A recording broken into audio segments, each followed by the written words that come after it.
odan nädi yüreği nädip tüyme jagany bir bakamda aşık etti odan Türkmen gödeli. Sen dünyamın merkezi meni söýdiýän ýaly gözleri. Yalvarır men üçün gelim seni baht etmek üçün. Yanağımdan okşayın, göýbermän kucaklayın. Sen taýyň men boltaýyn, bolmany taýym. Men şahzadam bol şahidym, senin bolsun oğul gyzym.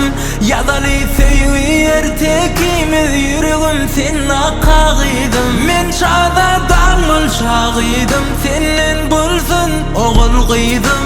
Ýazaly söýgü ertekimiz ýüregim sen akagydym. Söýgü diýmek, diňe birini söýmek däli ki bolup bir dünýä bir göz bilen seretmek, göz bilen guruluşyp ýagdaýyny düşünmek, sessiz maşgala gurup kiçijik bir döwleti döretmek diýen sözler has süýjügi diýe çaý bilen ýylgyrşyny görüp hatda aşyk bolýar bägulem. Sagçy ugraça habarly bolsun öýüňdäkiler, senem bir gyzy bolarsyň men öýümdäkileň. Yanağımdan okşayın, göýbermän kucaklayın.